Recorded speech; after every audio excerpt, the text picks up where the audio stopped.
Hello, everybody. I'm Josh Siegel, aka modHERO, and I am going to be doing an art deconstruction with you today. Something a little different from the past. I've done a few sessions where I do a live drawing, and you can watch me draw and see a piece come together, and that's cool. But vector art takes forever, and it's kind of boring to watch, I think. And there are a lot of people who can draw. Basically, nowadays everybody can draw. Uh, and what I do, I think, is a little different because it's vector based, which means it is made out of individual shapes. And that means when it's all done, we can kind of take it apart and look how it's built. And I think that's kind of interesting, and hopefully you do too. So today we're going to look at this drawing I did of the Sandman, which is which is this picture right here. So this one was a lot of fun. It was kind of a complicated one to do, and I had a really good time making it. It took me a long time. I kind of worked on this one off and on for a couple of years, and we kept going back and forth to it and scrapping it and getting different references and just waiting for inspiration to kind of lure me back into it after it kind of kept beating me down.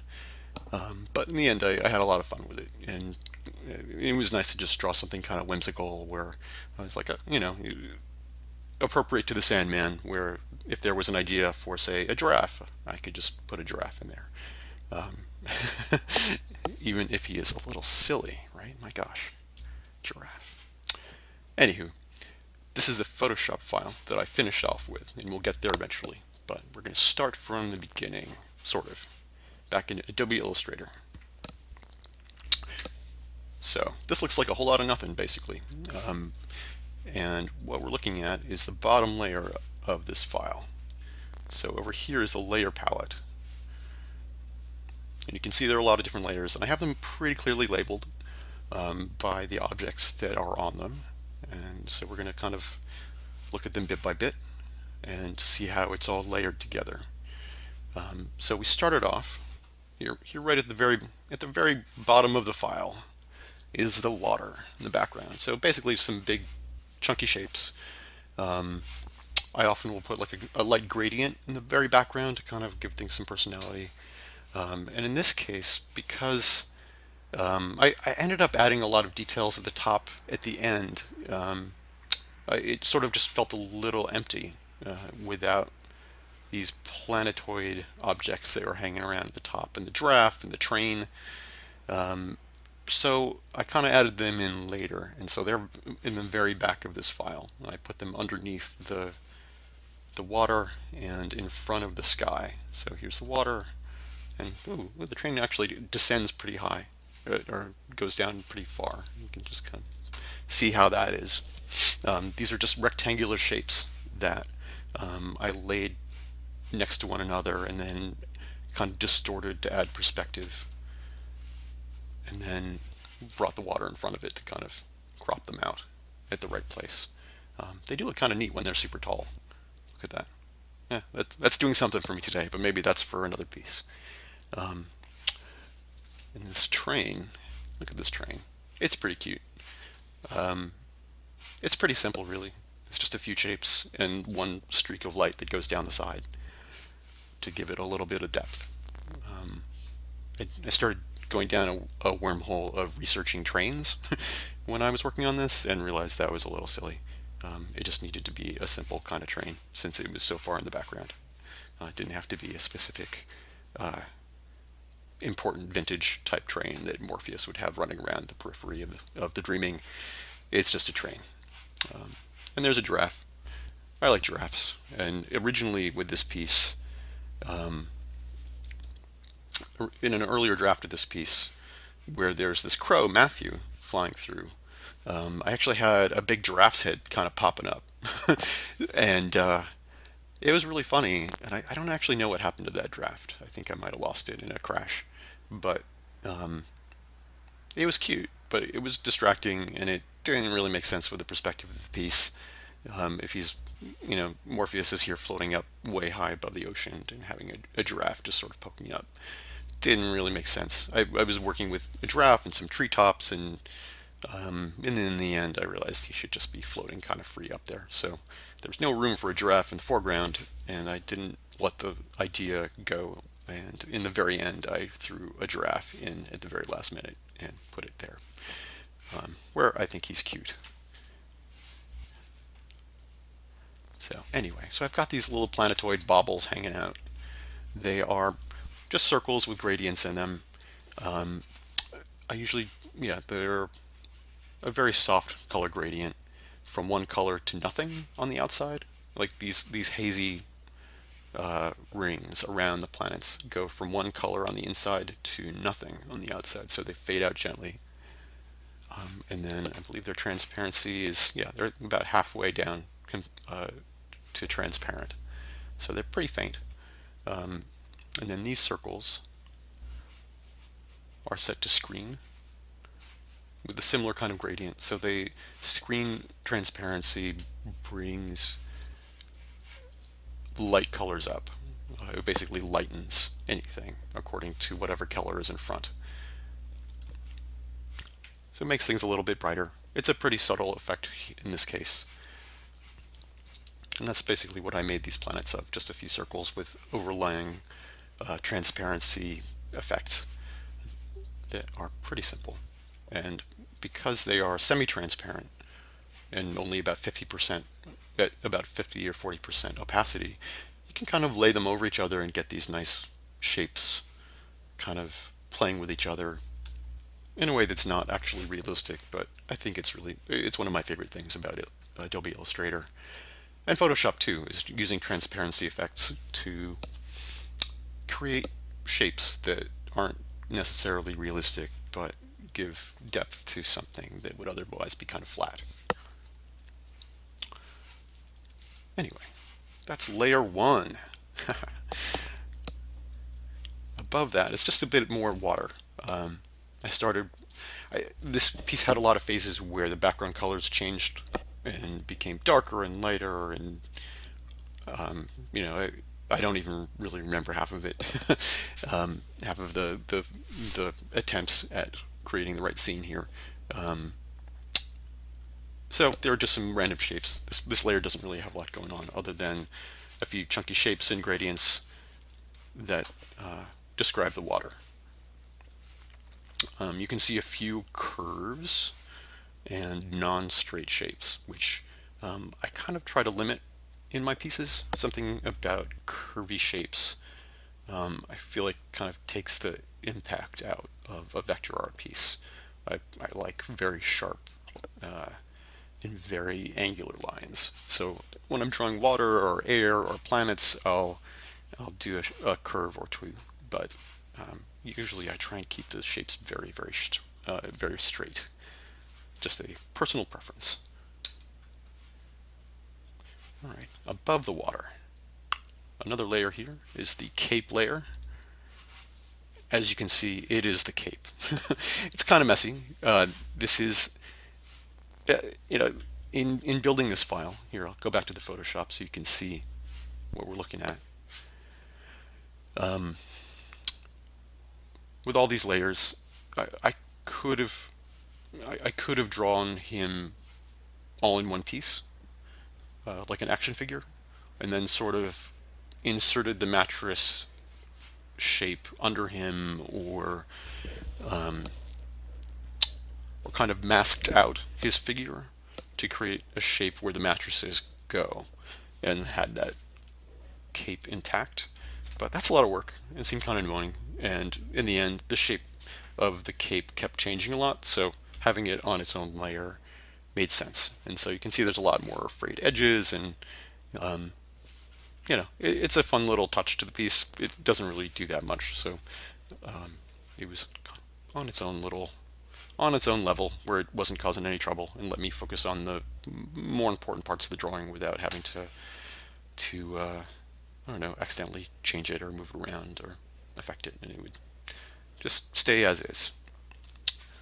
All right, now we're getting to the good stuff. On top of that is the mattress layer. So also things are looking pretty messy here. If you look around these edges, there are all these shapes sort of like strewn all over the place. Here's more of that experimentation with the shape of the train bridge. When I was kind of thinking maybe it would be colorful. God, what else is that here? Oh, it's the giraffe. Yeah, so I've got all sorts of junk. I actually did neaten this file up, but there's still all sorts of stuff floating around. And one of the things that helps me keep a good view of a piece and focus on it and imagine what it really is going to look like is a mask layer. So I'm going to hop up in this layer palette all the way up to the top. I create this. It's just a bunch of gray boxes. It's super simple. I'll zoom out and you can see. So I just drew some gray boxes around the edge. I think there's probably a more sophisticated way to create a layer mask or to mask out unwanted objects, but this way just always works for me. That way you can always kind of nudge them around if you want to get at a shape that's underneath them, or you can just lock them and keep it so they don't cause any trouble, and in 2 seconds you forget they're even there and your piece is cropped as well as it needs to be.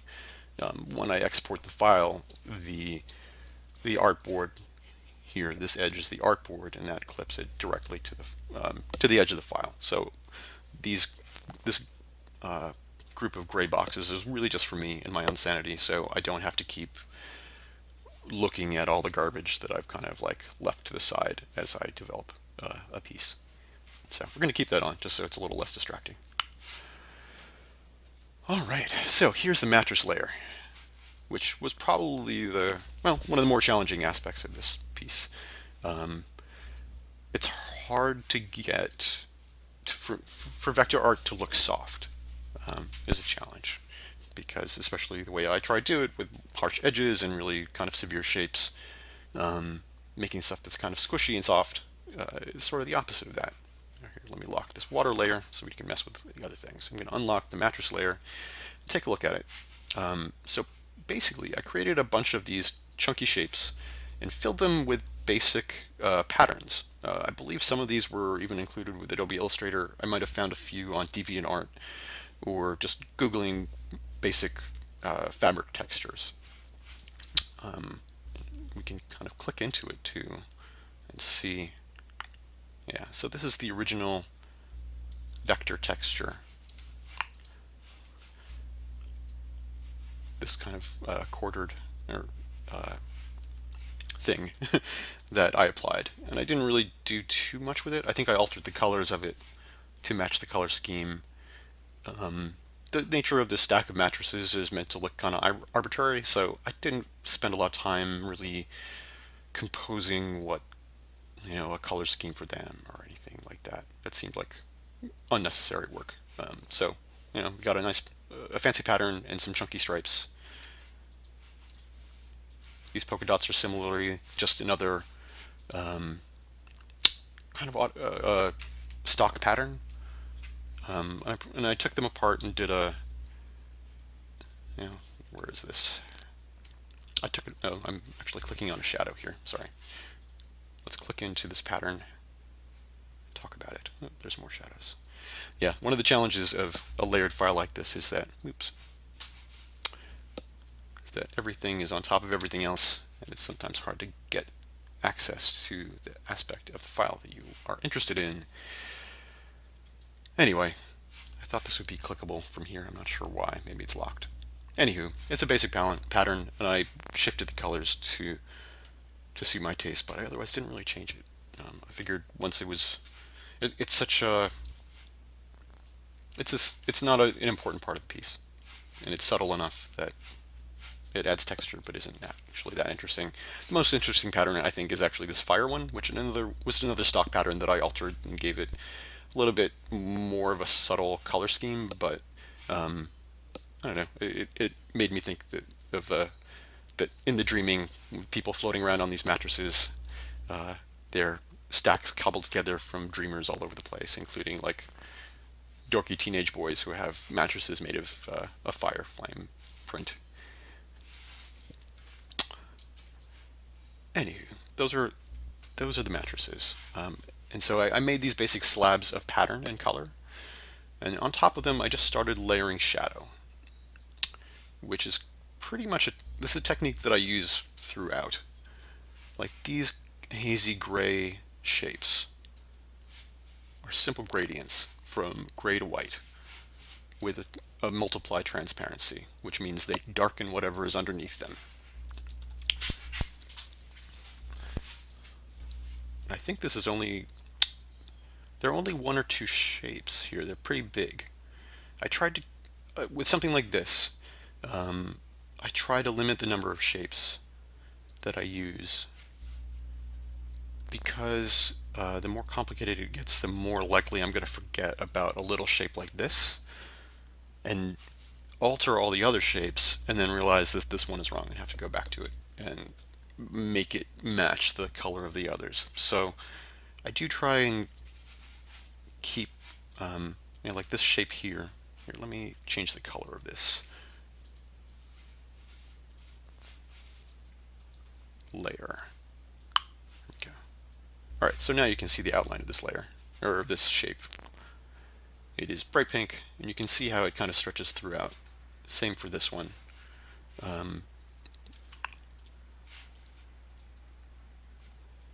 Anyhow, they are simple multiply shapes with gradients, and that's the technique that I use throughout to kind of add depth to big chunky blocks of color.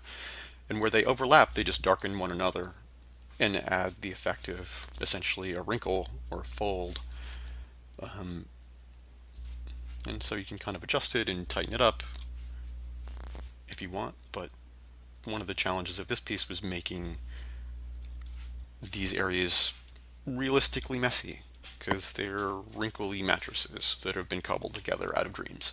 And so I didn't really want to make it look too perfect. And that's against my nature anyhow. So, all right, those are mattresses. I don't think there's too much more to say on that. Now let's go into some littler detail. The next layer is the dreamers. And they are up on the top, and you may not have even noticed them. And when you're looking at the piece, they're pretty subtle. They're kind of, they're up in the top in the background, floating around, and kind of just keeping dream company. Yeah, so these are just some nice folks. They're similarly kind of simple, just simple blocks of shape and color. On top of each one of them, there is a simple block of, I guess, a tan color. You can see in this color burn palette, or transparency palette. I set it to color burn, which is like multiply as a transparency effect, but in darkening it, it also adds kind of a saturation to the color. Here, I'll show you the difference. Anyway, this is set to color burn. If I set it to multiply, you can still get the shadow effect. And it's effective, but it's not as pretty. So I often use color burn. It just draws out the color, and in doing so, it unifies the color that's underneath too, based on whatever color is in the front. So this is kind of a subtle reddish color. Damn it, why is it doing that? Stop doing that.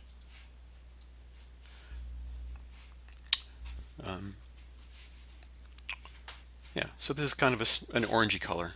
What color are we looking at? This is the color that's on top. It's sort of unifying the colors underneath it to give them a more consistent color cast. And then the dreamers on top, just a little drawing. Here's some curvy clouds. They're cute. I kept them simple. Man, I agonized over these clouds so much. It was ridiculous. And in the end, they're kind of a little afterthought. But I enjoy drawing these little dreamers. If I can, one of my favorite things to do is kind of distilling a character's emotion or personality into just a simple silhouette. And so when we zoom in on these guys, we can see how they're a little bit crude.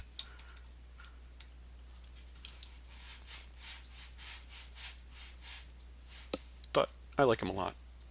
And again, they're just a stack of color with one shadow in front and some clouds, and a book. The books came out pretty nice. I made sure the books were okay and not too messy looking, because the whole theme of this piece and what I'd been thinking about with Sandman was the whole importance of storytelling, and yeah, storytelling was what this was about. So I wanted to make sure that they were an important part of this book, this drawing, even if they're little and in the background of this guy. Boom, Sandman. This is the layer of dreams. Pardon me. So now we're to the main character here.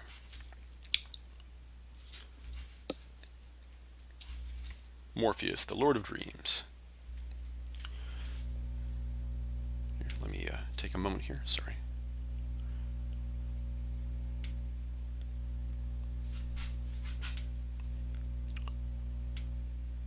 Sorry for the break. I just need to update something on my other computer.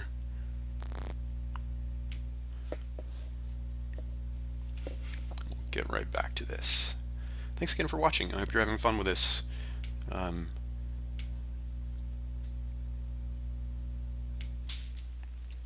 And if you're interested in vector art, I hope you're learning something cool.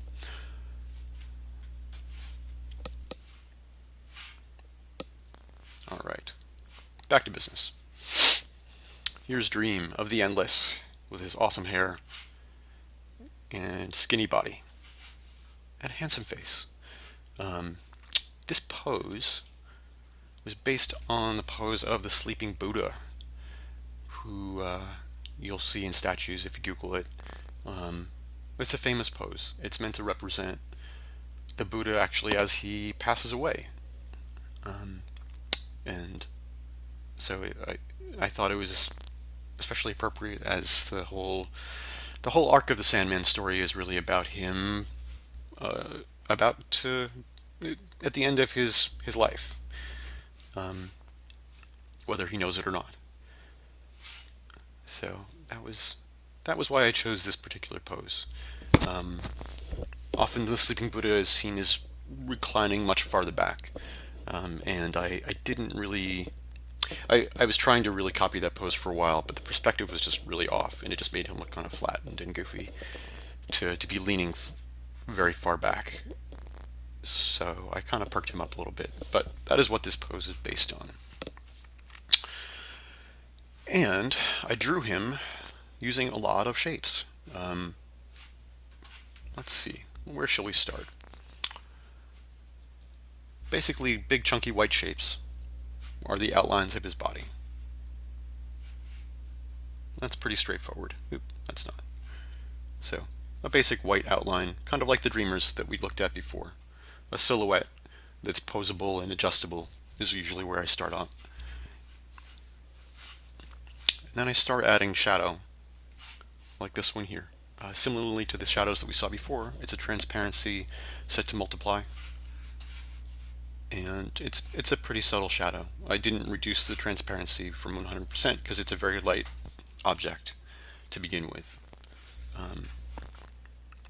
And basically, I found the way I do something like this, I would just take a gradient that I liked and then start drawing more, and every time I made a new shape, I would just use the eyedropper tool to get the values from the shadow that I liked and apply them to the new shape. I didn't really worry too much about the direction of the gradients until later. I wasn't really worried about unifying any kind of light source in this, since the lighting is technically behind him. I just kind of wanted the shadows to flow with the shape of his body. So it's a little messy up here. I think I actually needed the stuff in Photoshop after I finished it, but it's bugging me now, so I'm going to edit it while we're talking so it doesn't stare back at me and irritate me. There we go. That's better.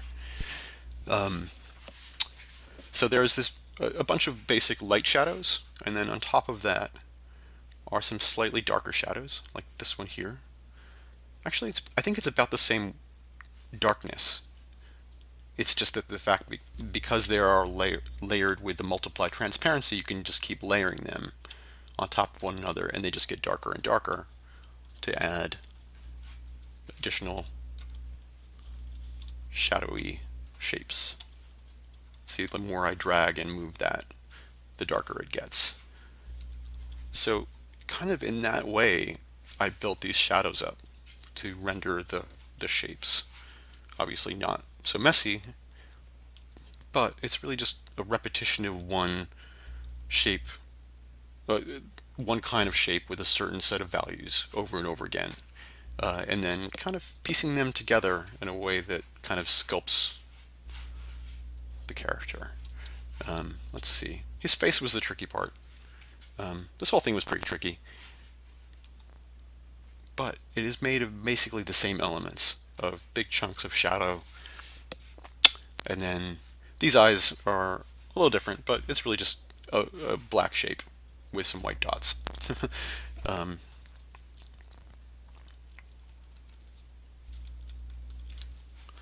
and you can see the opposite happening here with a slightly lighter shape, bringing some highlights out of a dark object. And over here, we start to see a little bit of something interesting that we'll be doing a little bit more of soon, which is color. This is a simple orange gradient. Let's look at it. Yeah, it's just basically a bright orange to a slightly darker color that is set to 50% opacity. So basically, it's bright orange fading to a slightly less bright nothing color. So it'll reveal the colors beneath it as it fades. And it's set to soft light transparency over here. And soft light is probably my favorite transparency effect. It saturates color and brightens color in a way that is just really fun to play with, and it livens things up, and it's a great way to add light and highlight to a piece. So, yeah, I'm not sure what else to talk about with the actual figure. It's really just a lot of drawing, and it takes a while. People, you know how drawing works. You do one shape at a time, and until it looks right. So it's really just flat shapes, gradients on top of it, making shadows. And the string is a string. It's a line. All right. And his hair, is there anything? No, there's nothing interesting in the hair yet, but there'll be a few touches to the hair later that are cool. All right. On top of him is the first instance of dust, and that's exciting. Dust is fun. And you can zoom in here and see that the dust is just a bunch of little pixely blocks. Actually, I didn't even remember that these were hexagonal or square. I assumed that they were round, but they're so small I hadn't even really looked closely. Yeah, they're all pretty square. I created this dust using a scatter brush, which I believe is right here. One of these guys. So I'm going to unlock it and I'll show you how it works. I'm unlocking the layer so I can play around with it. So selecting this brush, just kind of going like that with it, creates this. See, this brush is a circular shape, and a scatter brush allows you to control where multiple placements of that individual shape, and you can scatter them at random, and you can control the parameters to which they are scattered around. How far from the line, how frequently from the line, how big their size fluctuates, and how much they rotate, which in this case, because it's a circle, doesn't really matter. But anyway, you can create a scatter effect like that. Once there's a bunch of material to work with, here I'm going to make it a little. It's set to screen. Make it a little more clear what we're doing. All right, so I would create a group of scattered material like this. And let's get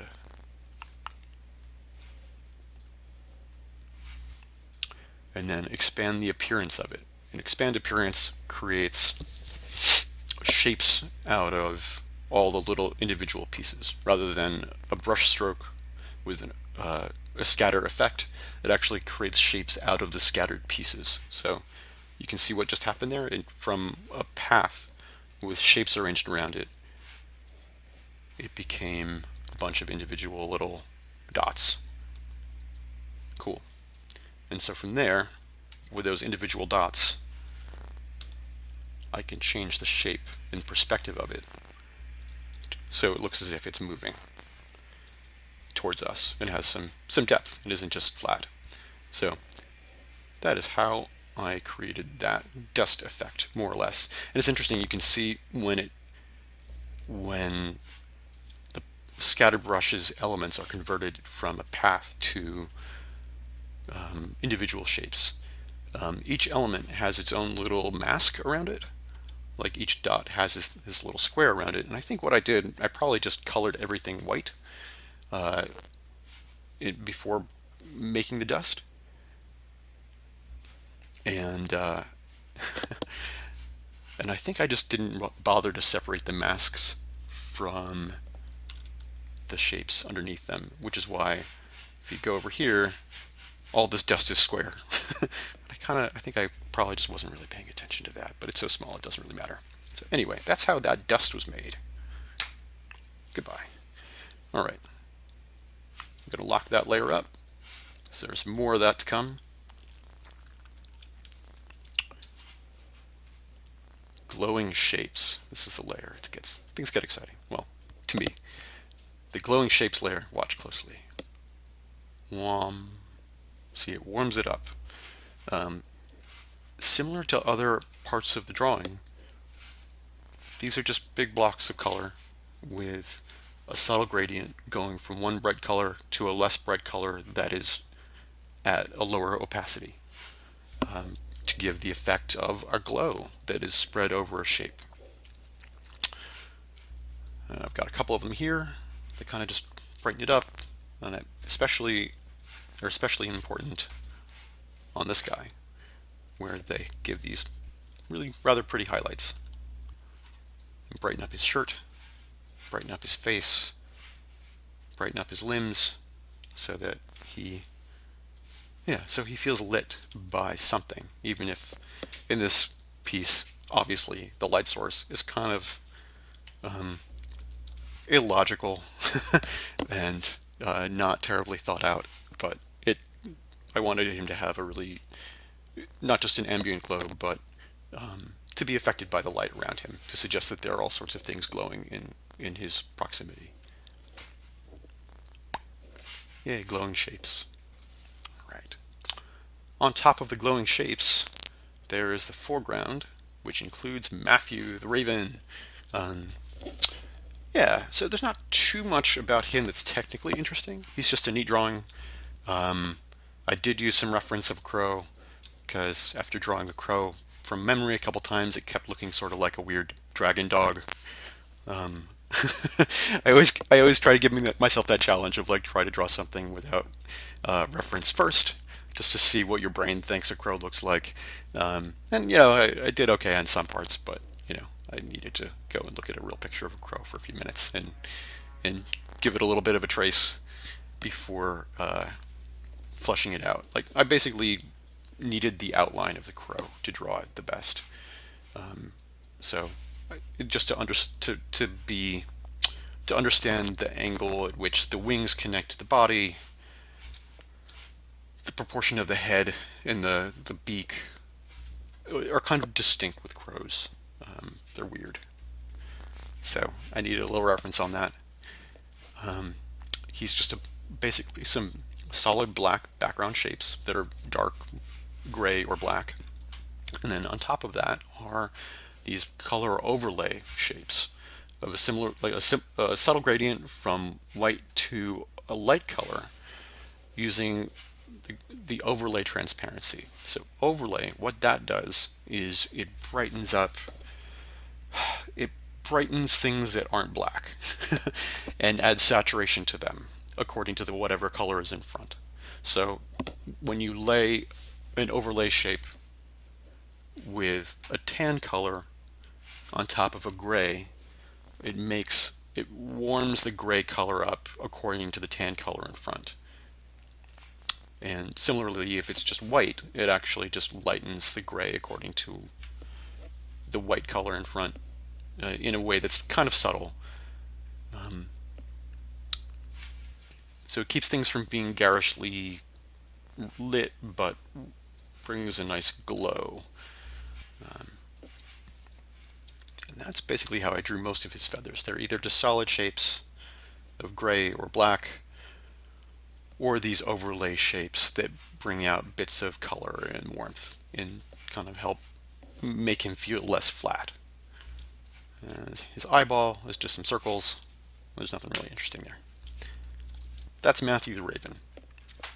So as Matthew flies in front of Morpheus here, I realized there needed to be a little bit more to show his motion. So I added more dust to kind of suggest that he's like turning the corner around these mattresses and flying through the dust that's pouring from Sandman's bag. This dust, I think, is probably just copied and pasted some of the material from the original dust.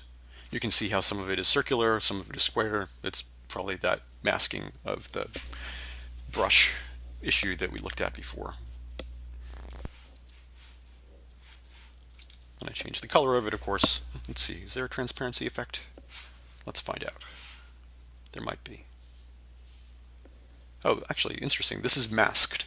So it's set to screen, which basically brightens anything beneath according to the color in front. It lightens very sharply. So if you make it normal, what happens? It's just yellow. So basically these are yellow shapes that I set to screen. And that brings out every lighter tone beneath it and shifts the color towards yellow. And I masked it out, which means that this whole here, let's click in and look at what this shape is. So basically, yeah, so here's all this other material, all this other stuff from this burst of dust. But I used a clipping mask to draw a shape around it.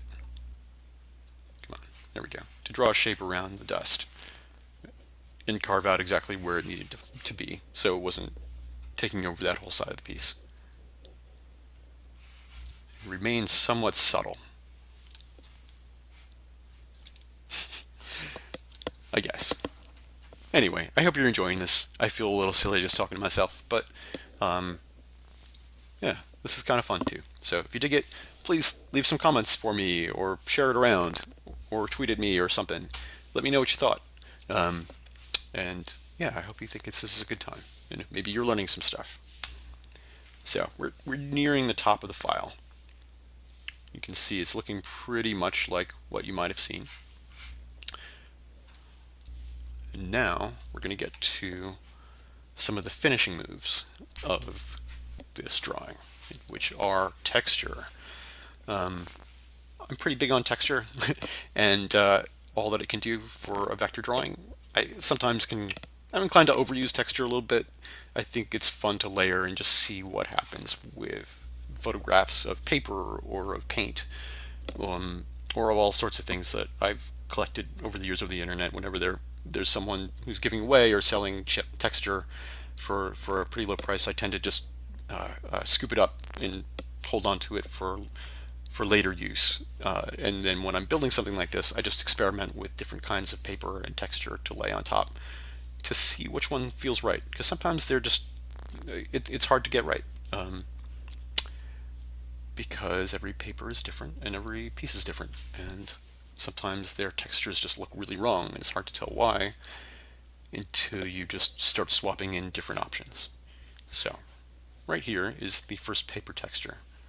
If you look subtly, that's silly. Look closely, you can see the subtle change when I click it on. So it adds this kind of like striated effect of kind of a vertically crinkled paper. I find that's best on his face when there are a lot more shapes to kind of interrupt it. In the background, I'm not a huge fan of how it creates these streaks in the background, but they're subtle enough, and I didn't really creating different textures between foreground and background can be a little jarring and look a little artificial sometimes. There's so much going on in this piece already that I didn't want to overcomplicate it with giving Morpheus one texture and the background a different one. I think that looked a little too jarring. I was trying to use this texture to unify things rather than separate the elements. So this texture is just a photograph, and I linked it in, and it's set to soft light, which is that transparency effect that I like the best because it is subtle and it brings out color and lightens things without being too saturated and too jarring. So it's just one big file, and it's only set to 18% opacity, so it's pretty faint. If we bring it up, you can see more of what this picture is. Yeah, so that's what, when you plop the texture in, it looks like that. Which is kind of cool in some places, you know. I like edgy, gritty textures. You know, all they can do, like, look up here, that looks pretty awesome, right? But we have to remember the subtlety of, you know, the subtlety is okay. And the real focus of the piece is Morpheus in the front. And whatever brings him out the most is really the most important thing. So the subtle texture is good. It gives him a little bit of realism, I think. Makes his shirt feel like a real shirt. And the next layer is another texture layer, also set to soft light at 44%. Sometimes I write it on the layer itself, just so I can remember it. So this texture, let's look at this texture without the one behind it. This texture, rather than being vertical striations, is more of a kind of a lumpy, chunky paper texture that is almost like a moire pattern, or almost looks like a bunch of dots.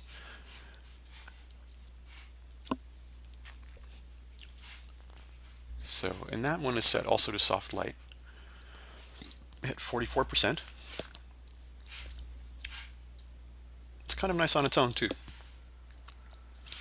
And because this, and you can see how this paper texture, if you look at the preview, well, here, let's do what we did with the other one. We can, instead of 44%, we can just make it all the way 100%. We can take a closer look at it.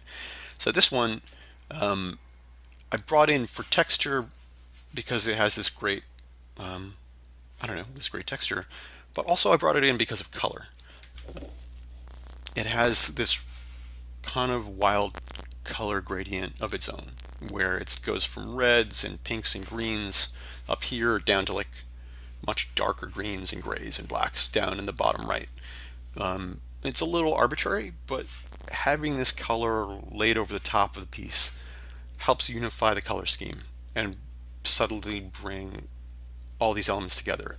Unlike Photoshop, where you can add an adjustment layer and adjust the hue and saturation and the color balance of a piece, in Illustrator, everything is all these individual pieces that you can't necessarily adjust them, you know, globally as easily. I think there are new ways to do it. I haven't really explored it because I'm a creature of habit, but laying textures with color on top of a drawing is a way to bring it all together. So I'm going to bring this texture back down to 44%. 44, please. Anyway, 44%. There we go. So back to being subtle, but you can see how it unifies the color. Before, it's kind of a cold, flat color scheme, even with the paper underneath it. That brings the color up a little bit, but it's still a little gray, a little washed out, even if there's this texture. So that's why this color texture layer on top of that adds to the warmth in the color. So on top of that is yet another layer of similar color adjustment. So this one I felt like it was looking a little too bright and too soft. So I added this one just to kind of deepen the colors a little bit. You can see how it kind of made the darks darker. This one's pretty subtle. It's actually an effect that isn't great overall in the piece, but we fix it later in Photoshop. And this file itself is, let's see, it's also set to soft light, and it's 38%.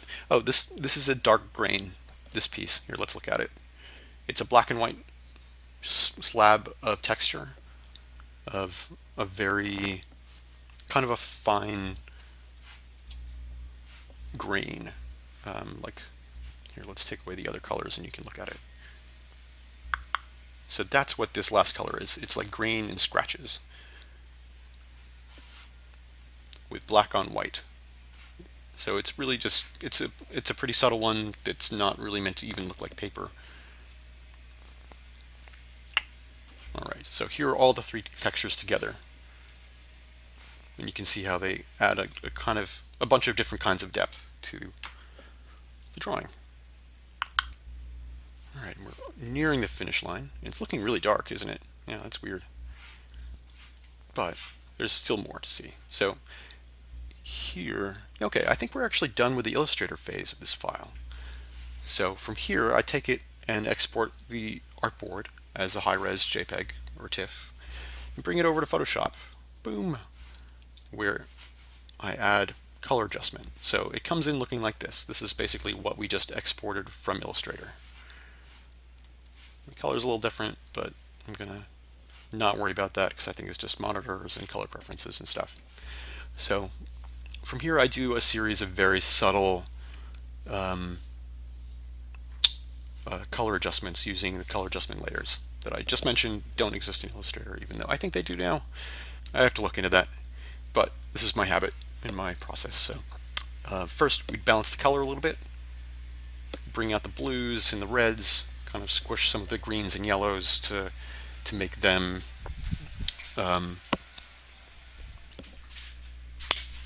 prettier. Yeah, it's prettier. That's why I did that.